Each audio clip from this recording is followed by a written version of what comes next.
Hello, everyone. Peter Maravellis here. I hope this finds you all safe and well in these crazy times. On behalf of City Lights, I'd like to welcome you all to City Lights Live, the virtual reading series that continues in the footsteps of our in-store calendar during the shelter in place. We continue to celebrate the works of authors we know and love with readings, discussions, and forums throughout the fall season and into the winter. I'd like to take a second to remind you all that City Lights has reopened its doors to the public. We're following San Francisco Health Department guidelines, and we aim to make your visit to City Lights as safe as possible. Please do come on down to North Beach and visit us. You'll be able to once again browse our stacks. Our business hours are 7 days a week from 12 noon to 8 p.m. We've worked very hard to transform the store for the age of COVID. The entrance is now on the Broadway side of the building. 271 Columbus. Your entrance is an exit only, so we encourage everyone. So we're happy to announce that they've set up chairs in Kerouac Alley, so please come on down, hang out at Vesuvio's while the weather is still good. Grab a beer and a book. The two go together very nicely indeed. Many of you know City Lights is a publishing house as well as a bookstore. We continue to publish in the grand tradition of Lawrence Ferlinghett's seminal Pocket Poet series. We continue to produce on legislation and nonfiction informed by a progressive political outlook. We have new titles out from David Barsamian, Stan Cox, a very timely book by Alan Hirsch about the current electoral crisis. Also, a new book from the 21st Poet Laureate of the US, Juan Felipe Herrera, as well as new poetry from Uchi Naduka and Sophia Dalin. So to learn more about the books that we publish, as well as our up and coming events, please do visit us on our website at www.citylights.com. You can also keep up on our activities on social media. We've got a presence on Instagram, on Twitter, and Facebook. So tonight we are thrilled once again to have Zyzzyva back in the house. They are one of our local literary partners and one of the backbones of West Coast literary community. Zyzzyva, via the stewardship of Laura Kogan and Oscar Villalon, has really brought us some stellar and important work over the years. Tonight's event closes out Zyzzyva's year-long celebration of its 35th anniversary with the publication of issue 119, the Los Angeles issue. It's a complement to the journal's Bay Area issue that was published last winter. The LA issue features some of the most exciting work by poets, writers, and artists who make their Los Angeles County their home or pretty much place of work. So we're going to be posting links in the chat function with which you can purchase copies of issue 19. The chat function can be activated by scrolling over the lower part of your screen and pressing that option. I'd also like to take a moment to please ask you to contribute to the Zyzzyva cause.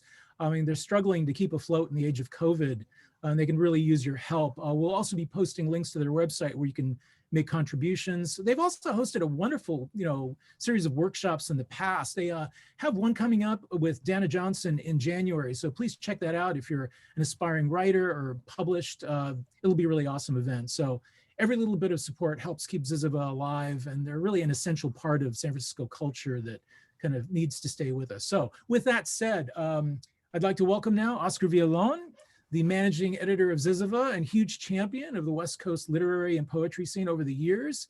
He's going to MC tonight's event. Hola, welcome back, Oscar. Thank you, Peter, and thank you everyone for coming out. I think this is like, I think my 400th Zoom event since the pandemic. And when we first started doing these, I think people were really jazzed just to have any sort of connection with anyone that first initial month. So now that we're getting on, I think this might be what, the 30th year of the pandemic.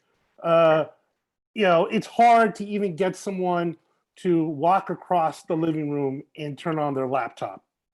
That's now the equivalent of asking someone to drive like half an hour, on traffic to get to your reading. So that's a long way of saying I'm very grateful that you're here. I know it is taking time out of your doom scrolling, but nonetheless, thank you for being here. We truly appreciate it, and thank you to all our readers for being here. Before we begin, I just want to say really quickly, because you may be asking yourself, why is the San Francisco Journal dedicating an entire issue to the LA county region. And it's pretty simple. Since Zyzzyva started back in 1985, we've always been about publishing West Coast writers. And a great deal of those writers come from LA.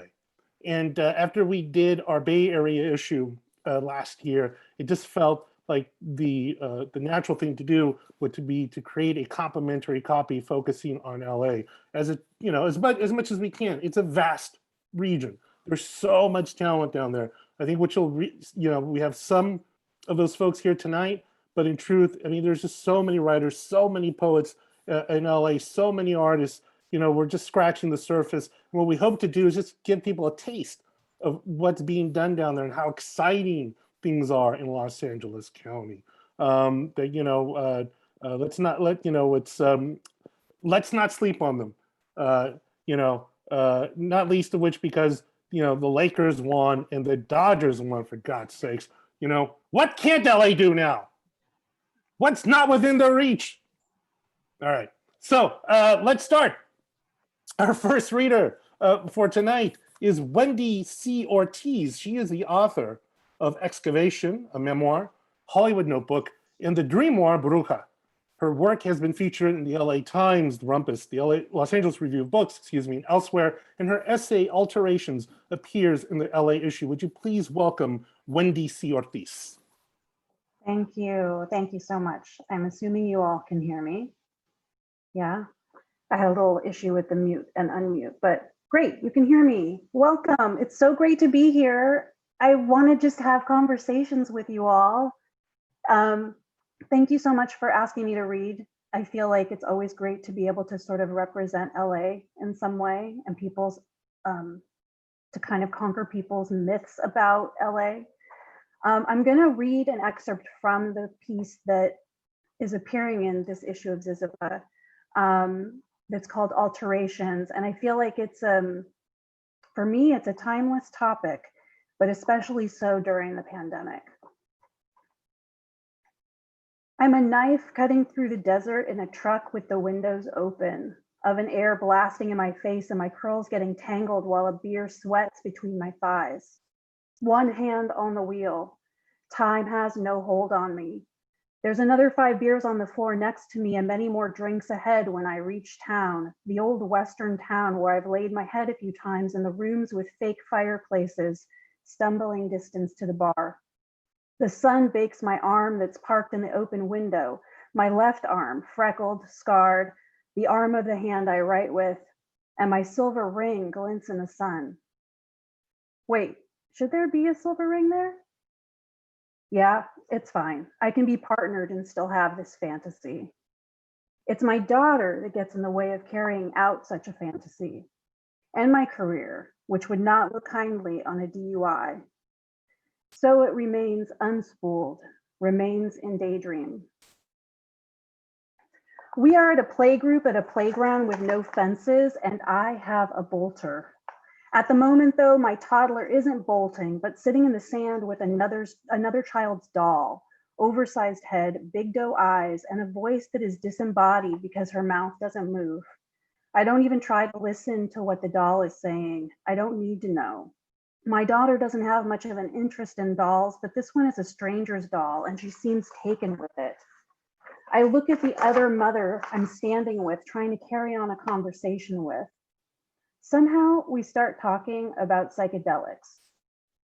I'm kind of a psychedelic girl myself, she says. In that moment, I'm aware we're heading into territory that's possibly taboo. On this playground, among the mothers in the playgroup, the strangers standing around us in the sandbox. It's a conversation I definitely want to go deeper into, as I too am of the psychedelic variety. Yeah, I say, I know what you mean. Because it's been years since I've ingested a psychedelic, and it's been years since I've even seriously considered ingesting one. I'm not the 15-year-old girl I once was who looked up the drugs she planned to ingest that night in her health class textbook, dog-earing the page designer drugs. I'm not that 19-year-old girl who did her final paper on MDMA for drugs in society class, complete with an informal case study of her own ecstasy use. I am also no longer acquainted with people who made drug ingestion easy or free or carefree. But I still identify. The pulsing paisley waves still want to overwhelm me. I still long to see plants breathe once in a while. Words appear in the sand when the tide goes out, every granule whispering their secret under my feet. I'm sitting in the sand, desert again, the place I once wanted to be my home until I remembered the ocean. There is a stillness in the air that almost sounds like the portent of a bomb. I'm waiting for it until I forget about it. There's the hum in my mouth I can't be sure I'm creating. The sun bakes a point on the top of my head and I lazily lift my arm. I can see where my arm just moved from, the smear of movement still apparent in the air. I let one arm circle lazily, eyes catching all the trails until my shoulder surprises me with a small protest. A lizard traipses by and my breath catches. I laugh out loud. The lizard was asking for it. Night is still hours away and I have nowhere to be and no one is looking for me and I'm safe. Water, food if I want it, simple building blocks of protein and amino acids and nutrients I might require in these circumstances where my brain is blown to smithereens and I am by my lonesome, recording it and living it, that altered space I am always trying to get back to. There are several bottles of beer in our refrigerator that seem lodged there in the back bottom shelf, never really moving until a group of friends is coming. Bottles of wine in our cupboards and living in our wine rack, gathering dust until I wipe one down and transport it in a paper bag to a party or to a dinner as a gift. Rarely do I find myself with a particular thirst for alcohol in my house. The thirst finds me, though, as I drive down Western Avenue toward the hiking trail in Griffith Park, when I see Hank and Frank's, an old haunt of mine, when a certain song arrives by radio station Oracle and there's an afternoon or evening ahead of me with nothing I must do. Always during my twice yearly visits to the dentist, which makes me park somewhere near the drawing room, scene of so many previous blasted nights. Even then, though, the thirst is contained. The thirst wishes itself into my present, the kind that would have me day drinking and happy sloppy, rarer and rarer if ever.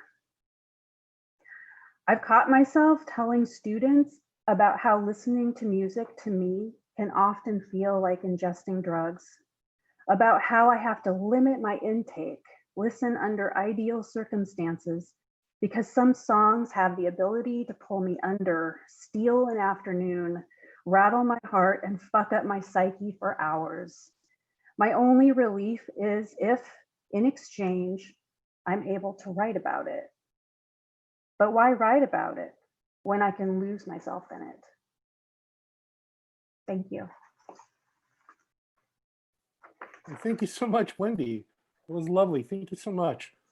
Our next reader is Siel Ju. She is the author of the novel and stories Cake Time, which won the 2015 Red Hen Press Fiction Manuscript Award. She's also the author of 2 poetry chapbooks. We were fortunate enough to publish some of Siel's fiction way back in issue number 81. Is that right, Siel? That's right. Yeah, and so we're just really tickled that we could publish her again, especially for this big old LA issue with her story, People Say They Want Something. So would you please welcome Siel Ju. Thank you so much for having me. Weirdly, both of the stories that have been published by me in Zyzzyva so far have been about Craigslist.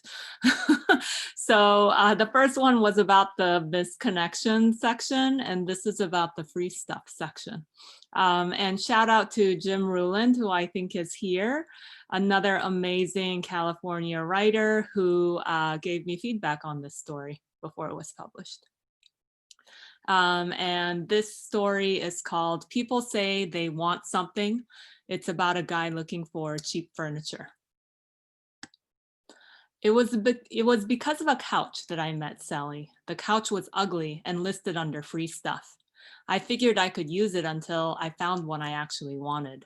The photo showed a cheap, boxy thing that looked to be made of styrofoam. It's got some stains on it, It can be cleaned, but I haven't gotten around to it, read the description. This seemed very honest. I texted the number on the ad. She called me back immediately. Can you get it tonight? She said. Tonight?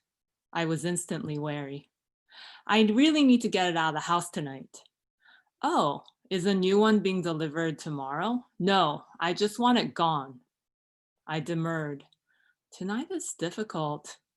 At that, she went at me. See, this is the problem. People say they want something, but then they just flake on you. I don't get it. Why do you go through the trouble of reading Craigslist and contacting people when you have no intention of actually getting the stuff? I really want to know. Why? No, I really want the couch, I said. Why? Why do I want the couch? Yeah, why? She said, then laughed hysterically. The laughter went on for a while, long enough that she started making me laugh incredulously. I wondered if it would ever stop. Then she was back. Seriously, why do you want it? It's disgusting. I just moved out here with nothing, I said. I sat down with my back against the wall and put the phone on speaker. I'm literally sitting on the floor right now, I said. So then why can't you get it tonight? I thought about this. There was no particular reason I was putting it off, aside from the fact that I wasn't in the habit of doing anything on the fly. But maybe it was time to change. Okay, I'm coming, I decided. Where are you? She was the one who sounded taken back this time. Wait, she said. How will you move it? It didn't look that big in the picture. I have an SUV. Really? She said. She turned quiet, then sedate. She gave me her address. The buzzer isn't working, so I'll come out and get you. What's your name? I asked. Sally. I'm wearing like a green dress. I'm not very strong. I can't help that much with the couch. Okay, I said. In spite of myself, I started fantasizing about Sally while driving to Mar Vista. I guess I was pretty lonely. I had an image of her, a sultry, sensitive girl with a few hard edges waiting to be smoothed out. I imagined aggressive, flirty banter. I imagined her offering me a drink, the two of us on the couch, slowly moving closer to touch. Of course, I was disappointed when I met the real-life Sally, though there was nothing wrong with her. She was just a normal girl in her late 20s, average height, average weight, with slightly frizzy hair and soft, heavy thighs. Not that I thought her entirely unattractive. If I'd met her close to last call at a bar, I wouldn't have been opposed to taking her home. She had that slightly caustic vibe of sad, easy girls. I smelled an open bottle of wine as soon as I walked into her studio and pegged her as a type who spent most nights drinking by herself. I turned out to be right about that, although this night her manner was cordial and businesslike, almost efficient. She quickly picked up one end of the couch and showed me how to tilt it to get it out the door. After we loaded it in the car, she shook my hand. Welcome to LA, she said, and met my eyes for the first time. Her face looked a little loose. Thanks, I said, then out of habit added, let's keep in touch. Sure, she said cheerily. She said she was going to be getting rid of a lot of stuff, that she could call to see if I wanted any of it. I thanked her again. I didn't think about her again until Saturday when she called to ask if I wanted an iPod charger. Sally said the first Craigslist guy who was supposed to pick it up didn't show, then stopped picking up her angry calls. Then the second guy tried to get her to mail it to him in Long Beach. Fucking loser, she said. Her histrionics were entertaining. I asked, why don't you just donate this stuff to Goodwill? And she said a lot of things got lost in the shuffle at Goodwill and never got reused. She suddenly had to go then, but a few nights later called again, this time about an old rice cooker. We had a good long conversation this time, making fun of LA people and their weird grain-free diets. I told her about a guy at my gym who tried to get me into offal. After that, we started talking a couple times a week. She had a petulant but enthusiastic manner I liked, and more than anything, it was nice to have a girl who wanted to talk to me. She said she was an urban environmentalist. She grew herbs on her windowsill and biked to the farmer's market. She thrifted her clothes. For money, she worked at a chain yoga studio in Santa Monica. She wasn't an instructor, she just checked people in and out. She complained that the studio kept cutting her hours because of work exchangers, people who watched the desk for free in exchange for yoga classes. She said, they act like it's some community-oriented barter exchange alternative currency type thing, but really the owners are just miserly corporate suits. Free classes should be a perk that's just given to the employees, not payment in and of itself. I agreed. She rambled a lot, obviously tipsy, but her voice was warm and breathy, always like she was letting me in on some secret. I will stop there. Thank you. Thank you, Siel. Thank you so much. Our next reader is Andrés Reconco. He is a high school teacher in Los Angeles, but he's also was a Penn Center USA Emerging Voices Fellow, which I bring up just as I bring up so as to mention that I believe that fellowship program is about to be cut or is about to be eliminated. So if you go on the social media, I think there's a Google Doc floating around for people to sign. If you're asking basically, I guess, Penn Center USA to please not eliminate the Emerging Voices Fellowship Program. A lot of people have come through that program, and a lot of good things have happened because of it. So I just want to put that out there. Andres' story, This Is How It Happens, appears in the LA issue. Would you please welcome Andrés Reconco? Hi, everybody, and thank you for being here. A lot of pressure now, now that you're going to have to go and help out Penn Center USA, and I'm like the face of that program here. So I'm hoping that you like this story. This is how it happens, and I'll read a couple of pages. Xiomara is the type of girl you carry in your mind like a secret, like something you shelter in the magic of your brain. She's Vladimir's sister. At 14 years old, she walks around with the type of disregard for us younger kids that is usual for people her age. She's only 4 years older than I am. Vladimir doesn't know that when he and I play together and Xiomara walks by, I watch her, enjoying the warmth she leaves behind on my body. I don't tell him that I want him to call her over, that he should tell her to play with us so she can be near me and maybe talk to me. Once, he caught me watching her and he said, she really likes those dresses, but she only has 2. He thinks I am criticizing her for wearing the same puffy dresses all the time, but I don't care about that. I like them. They're all identical except for the color and the print. My favorite one is the yellow one with the sunflowers. It makes her look like a garden swaying with the breeze.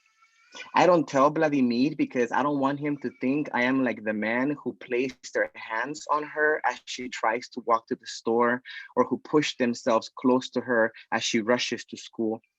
Vladimir screams and throws rocks at them, but the men simply laugh at him. He's only 10 years old, like me. Xiomara only talks to me if she can't find her brother and she needs me to deliver a message to him in case I see him before she does. I don't mind. When she gets close to me, I can smell something like fruit on her, only not as sweet. I know that if I were to get close to her, if I could press my nose against her dress, I would know what the scent is, but I would never do that. She paralyzes me. One day, Vladimir and I go to the beach and to swim and to try to boogie board with broken pieces of styrofoam. He comes to my house after and we play outside because Dad is inside on the floor, asleep, drunk. My mom has already left El Salvador. She's been living in the United States for 6 months and Dad isn't taking it well. Most days I can smell the sour stench of liquor on his breath. Sometimes he walks unbalanced as if on a tightrope. The square bottles with the clear, pungent liquid pile up in corners of the house. The people in Acajutla, my town, call the drink guaro, which sounds a lot like water. I tried it once, that last little drop inside a bottle that Dad had left under the dining table. When the liquid hit my tongue, I thought my taste buds were dissolving. I thought I would never be able to taste anything else again. My mother's abandonment must have left my father insane. When Vladimir and I come inside the house to drink water, we step carefully over my father's body. Vladimir says, You can sell those back to the store, you know.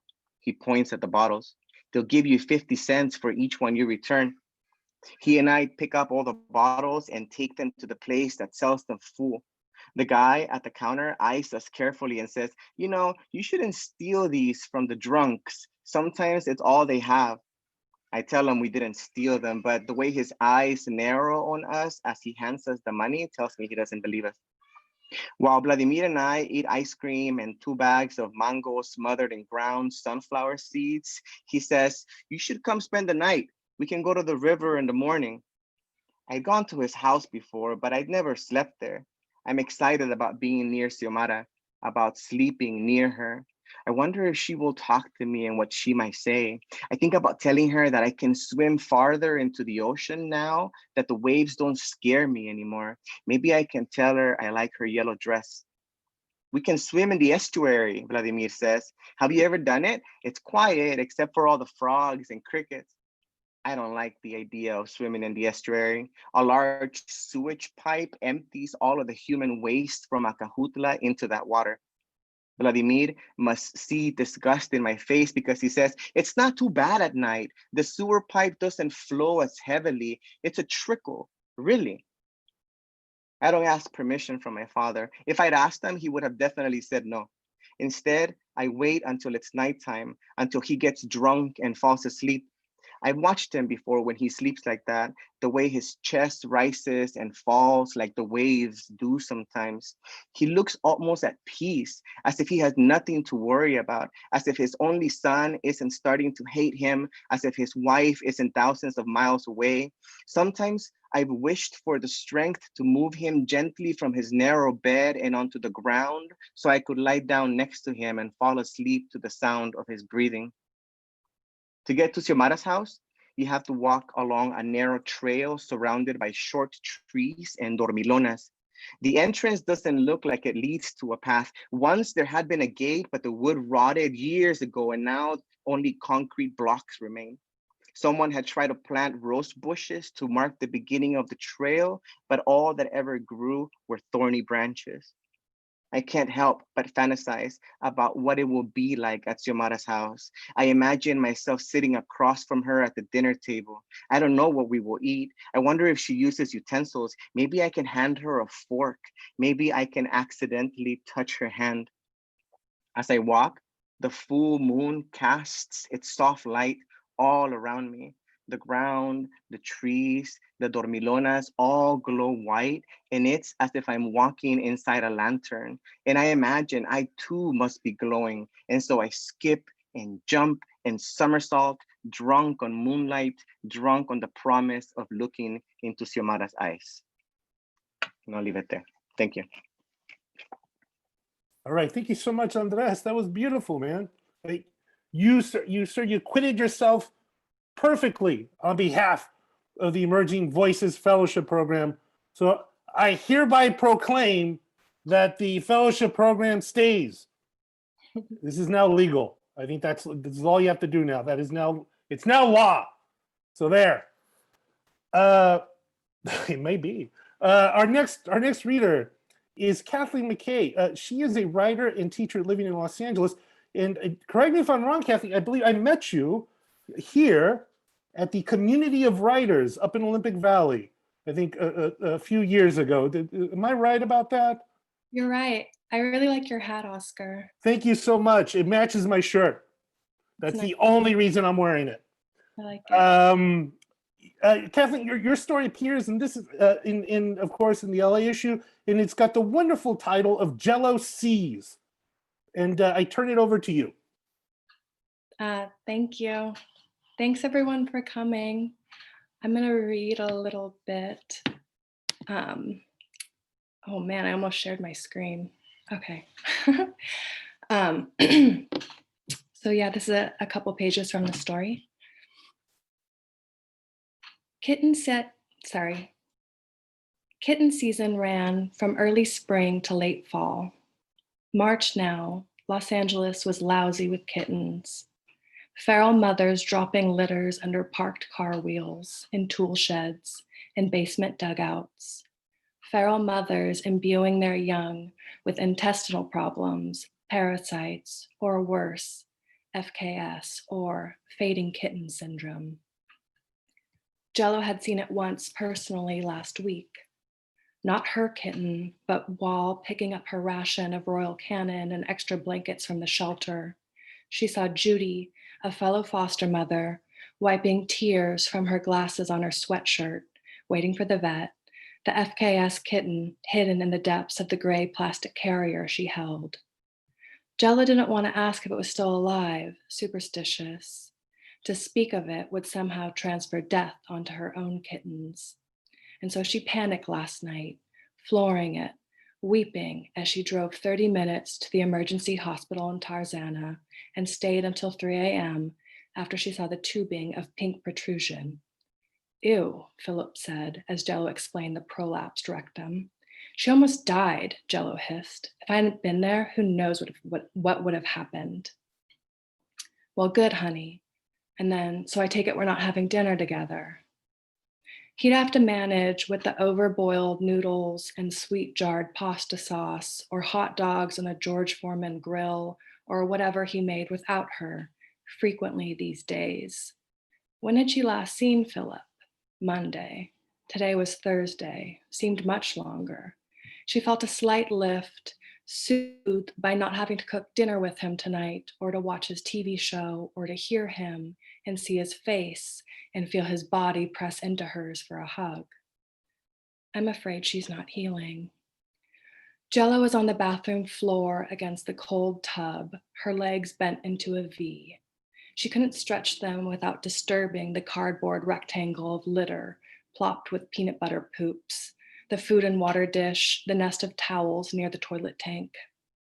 In her lap, Seraph bit the wedge of her palm between her thumb and forefinger. Her teeth sunk in as she mightily shook her head, practiced to sever the flesh. I shouldn't have left her by herself all day. I might have to take off work tomorrow, Jello said. I'm truly afraid to leave her for even a second. I'll most likely be at the shelter all day Saturday with the vet and just monitoring her progress all day Sunday. I see, he said. She could picture him in front of his computer, scrolling the news, scratching his dry beard. Rana wasn't at work today due to a flare-up of her rare autoimmune disease. Yesterday, she had come to work with her lips swollen, hidden by large sunglasses.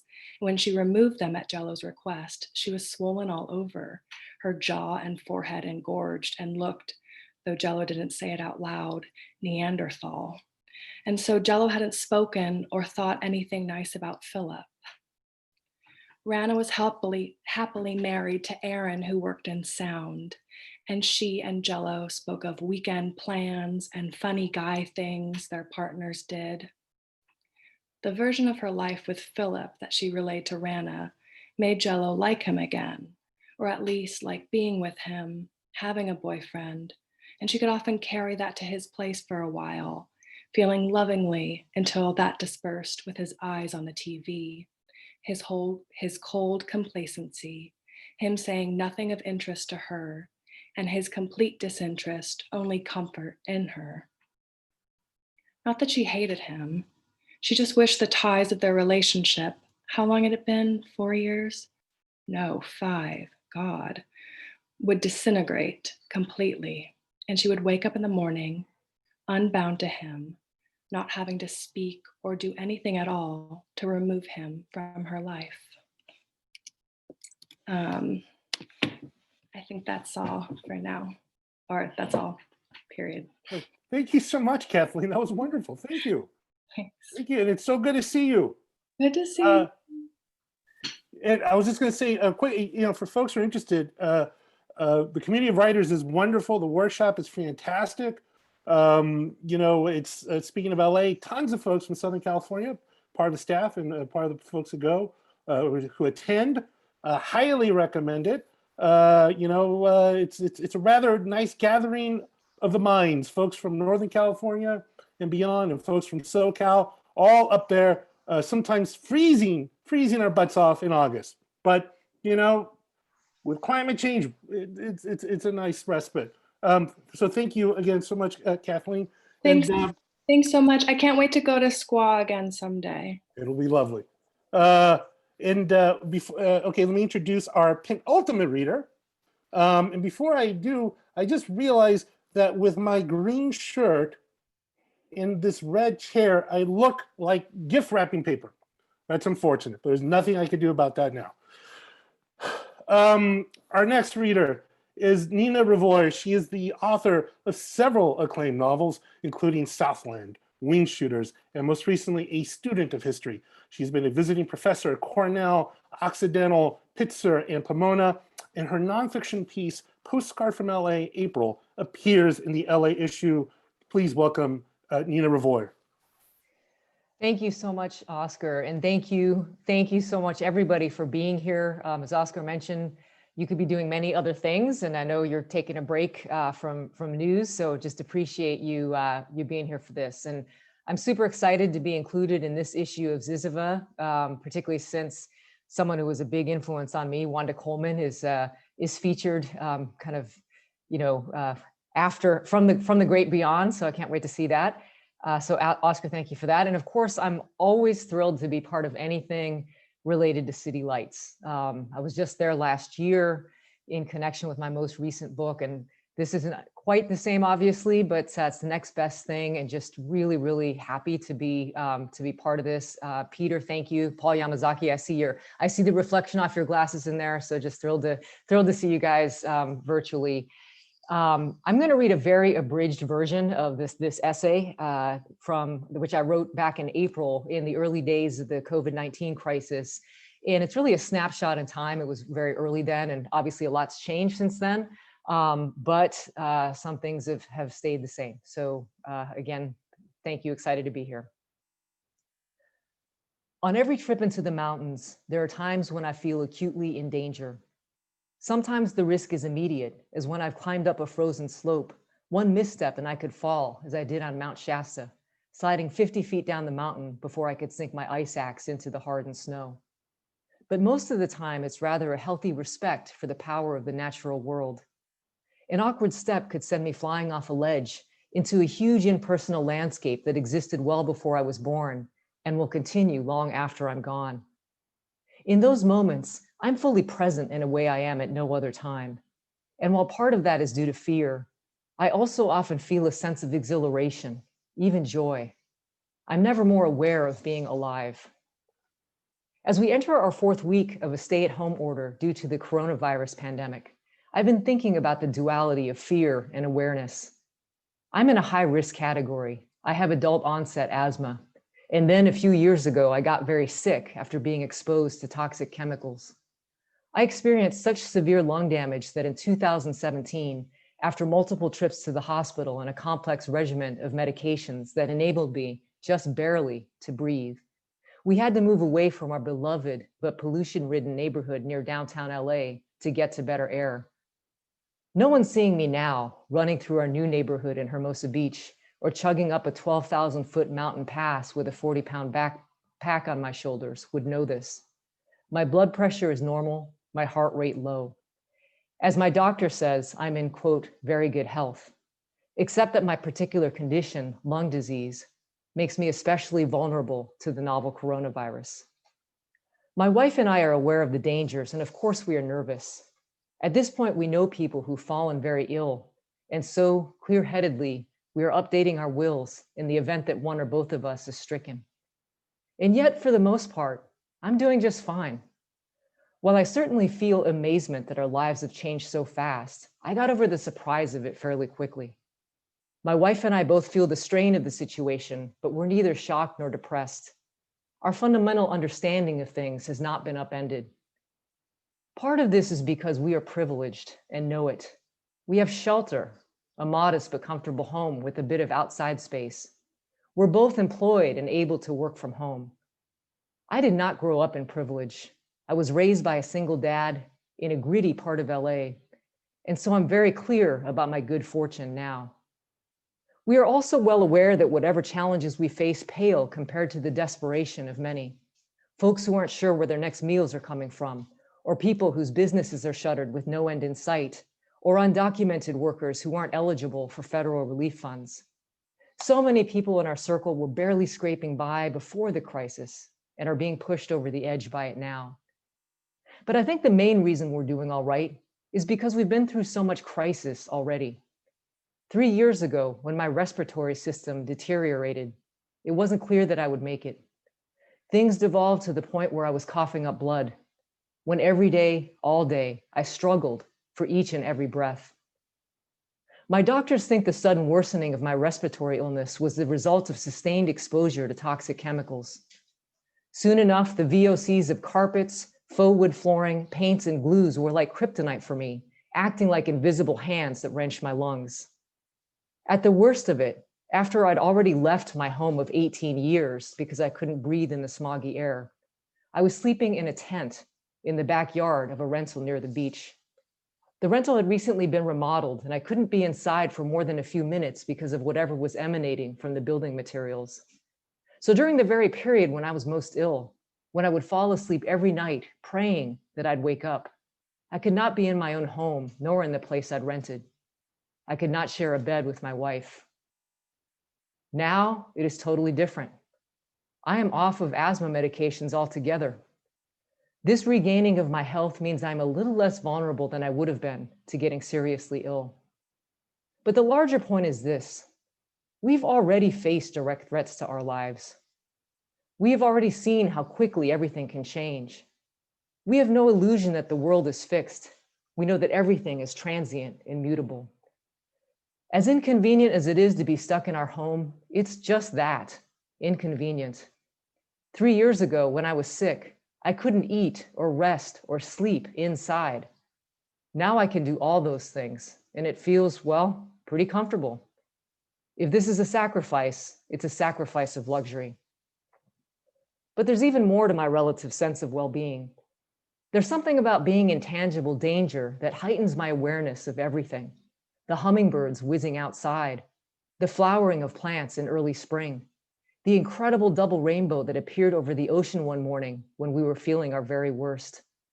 And most of all, the fact that whatever awaits us, we're in good health, at least for now. It is still early, just a few weeks into the outbreak in the US. I know that the risks are very real. And so for now, we are savoring the beautiful things the world is offering up, not in spite of the danger, but because of it. As when I'm hiking a narrow trail with a steep drop-off beside me, my sense of the precariousness of everything, of the chance of falling to oblivion, makes me even more aware of the now. I am present in a way that's pure and intense. I feel not just gratitude, but a kind of exhilaration. Tomorrow may be different, but it's not tomorrow yet. Today, I'm alive, and the world around us is blooming. And wow, is it spectacular. Thank you. Oh, thank you so much, Nina. That was lovely. Thank you so much. And thank you too for bringing up City Lights. I think, yes, LA and San Francisco, there is a rivalry there, sorts. Although having lived a long time in LA, I do know it's rather one-sided, as I don't think you can't quite call it enmity if the other side is sort of doesn't care. So, but that's the whole point. I think that we have two fantastic cities in California. I think that inform each other and support each other way more that they're, I think, in opposition to each other. So thank you for bringing that up. I think it's perfect to have an LA issue hosted by City Lights, because why not, man? Why not?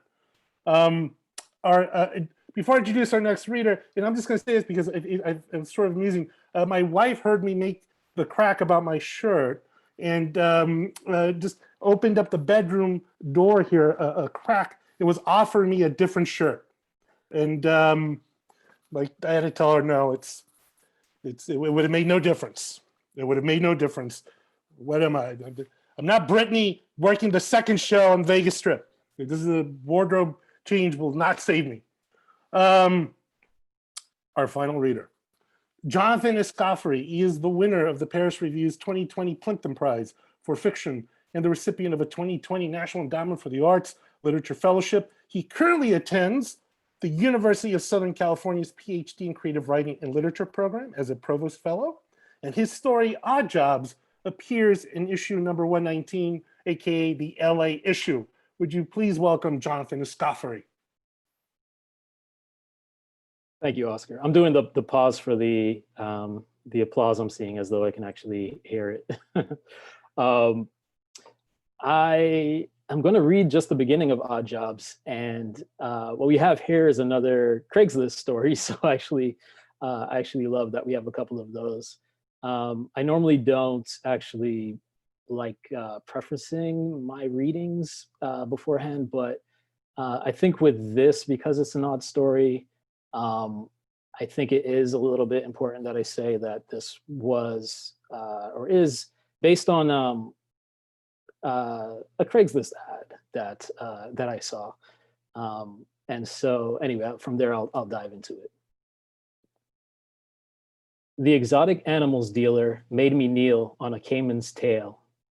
The reggaeton video producer paid in medianoches. The caterer forced me to serve poolside in glitter and a Speedo. But the gig that saved me after my father kicked me out was Chastity's. Her Craigslist ad read, "I've never had a black eye, and I want one. I need bruises for a photo project, but I also want to see what it feels like. I don't need any Reuters hair or knockouts, just a solid sock to the face. Thanks. Compensation? I don't know, $35, $40? I wasn't really going to pay a lot for this, but we can discuss. Must not have Ebola or a problem hitting a girl. Sorry, no black guys." But I responded to her post anyway. I'd reached the point in my starvation where personal ethics and phenotypic traits couldn't deter me. She'd wanted to meet at a coffee house, but I wrote back, "How am I going to punch you in the face at Starbucks?" The money wasn't much, but after a flurry of email exchanges, I discovered that of all greater Miami's sprawling suburban neighborhoods, she lived in Saga Bay, 5 minutes from where I'd parked my SUV for the last couple of days. I was anxious to move on from the shopping center. One of the security officers had begun spiraling in his golf cart, despite my alternating parking spaces every 2 hours or so. But in my bright red 87 Dodge Raider, who was I fooling?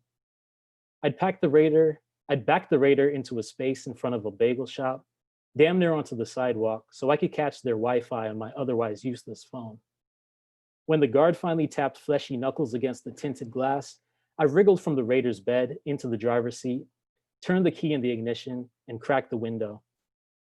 "My man," he said. "You're living out your car, my man?" His head swooped, glimpsing the Raider's contents through the narrow opening. I'd abandoned most of my books and photo albums to my father's garage, along with my bachelor's degree, still enveloped in the cardboard shipping container it had arrived in. There remained the dead giveaways, my kitchenware and the duvet I needed up at college. Clothes piles lumped the Raider's cargo area, doubling as my mattress. "My lady ran into Publix," I told the guard, maneuvering my head into his line of sight. "She'll be out in a few." He made the face I've been receiving more and more lately. The, "I don't care that you're lying, just don't infect me with your poverty" face. The, "If your family let this happen to you, then you probably deserve it" face. The, "I don't trust you around my kids" face I'd received from my sister-in-law, Shelly Ann, the week before, when my brother invited me to dinner, but not to spend the night. Hold up. A chuckle bubbled out of the guard's throat. "Trelawney?" Through the dust-beaten windshield, cars zipped along Old Cutler Road. I could take it north, connect with US 1, and get up to Hollywood Beach or Fort Lauderdale, where next to no one knew my name. South would take me to Florida City, then the Keys, if only I had gas money. "We went to school together, man." "Yeah, I remember." He could tell I didn't. Something like defeat eclipsed his vision. To find himself unremembered wrecked his Tuesday. "Last name Johnson, yeah?" "St. Pierre," he said. A familiar scar cut through his eyebrow, making me think we had met, had maybe called each other friend. But I remembered high school like I remembered dreams, in waves, with little recall for faces or what they should have meant to me. We watched each other through the crack, neither asking what had landed the other here. "Listen," he said, "I'll give you an hour, then you have to bounce. My supervisor's a dick and I can't lose my job over you." The 60-minute reprieve St. Pierre offered was as much kindness as I'd received in the 2.5 months I'd been living out of the Raider. I glanced down at my gas gauge, at the glowering orange light, and did the math. I could probably get the Raider a couple of miles up the road. Wherever it died, the cops would have it ticketed and towed within days. Then I would never get it back. St. Pierre lingered outside my door for some reason, I guess to ask, ain't you go away to some bigwig school, Marquette or Notre Dame or someplace? What happened? Graduation. He laughed, stretching his arms over the Raider's roof before flinching from the heat, drawing them to his sides. His nose brushed the glass, eyes filling the space above.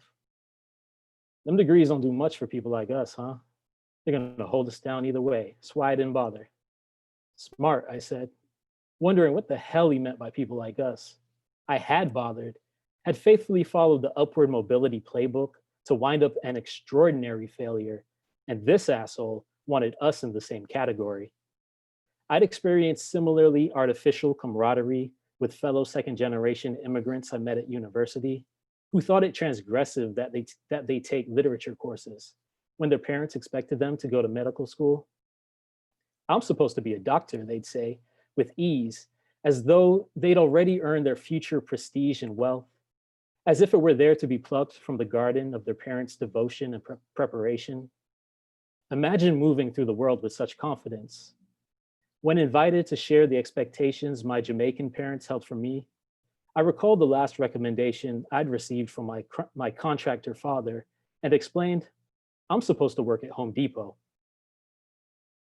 I'll stop there. Thank you so much, Jonathan. That was, you know, I'm repeating myself, but that was lovely. All the readings tonight have been absolutely lovely. And I think this to speak to I think how good this LA issue is. All of you, your work is fantastic. And I'm hoping that when folks get a copy of the issue, they're going to be jazzed as much as we were by putting this together. So thank you to everyone for spending this hour with us. I truly appreciate it. Thank you once again to everyone, to Jonathan, to Siel, to Kathleen, to Nina, to Andrés, and to Wendy. Thank you all so much. I could go on, but let me turn this over to the wonderful Peter Maravelis. Hey man, thank you so much, Oscar. This has been fantastic. And everybody buy a copy of the journal.